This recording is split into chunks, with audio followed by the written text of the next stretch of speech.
દેવકી તમે ખાલી રેડિયો સુધી સીમિત ન રહ્યા અને આઈ થિંક તમે વન ઓફ ધોઝ આર્ટિસ્ટ છો કે જે એટલું બધું કર્યું છે before radio after radio also, ભલે થિયેટર હોય ભલે મૂવીઝ હોય. દેવકી શું ઈચ્છે છે ડીપ ડાઉન વિધિન? તમે શું ઈચ્છો છો કે તમારે શું કરવું છે સૌથી વધારે?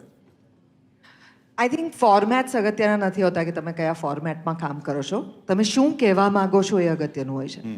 અને થ્રુ ઓલ ધીઝ ફોર્મેટ્સ મારી એફર્ટ એ જ છે કે I don't want to tell people કે તમારા પ્રોબ્લેમ છે ને જો હું અહીંયા બેઠી છું I can solve that problem.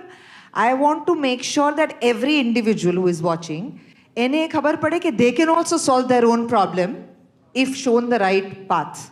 સો એ એમ્પાવરમેન્ટ જે છે એ ઓટોમેટિકલી લોકો સુધી પહોંચે રાધર દેન તમે પોતાનું પરસેપ્શન બિલ્ડ કર્યા કરો કે C I am the one who is solving your problem. That's the effort ideal.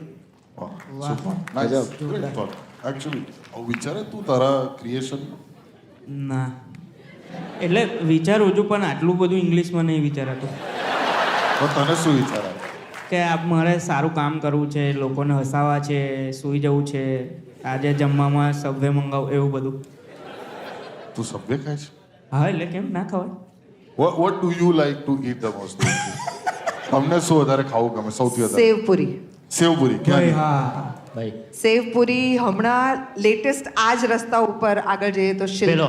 Arcade જે છે પેલો ત્યાં શિલ્પ કોર્પોરેટ એ પાર્ક અલગ પાસે. છે, અલગ છે. પેલો એટલે મનનભાઈ છે ને, અમને દર વખતે અમદાવાદ આવીએ ને તો અમારા બધાના બેલી ફેટમાં સેજ ફાડો એ સેવપુરી વાળાનો બી રહ્યો છે, કારણ કે અમે એક પ્લેટ ખાવા જઈએ પણ ત્યાંથી 3 4 ઉપાડીને ઠૂસી લઈએ. અમેઝિંગ. અરે બહુ મસ્ત મળે છે.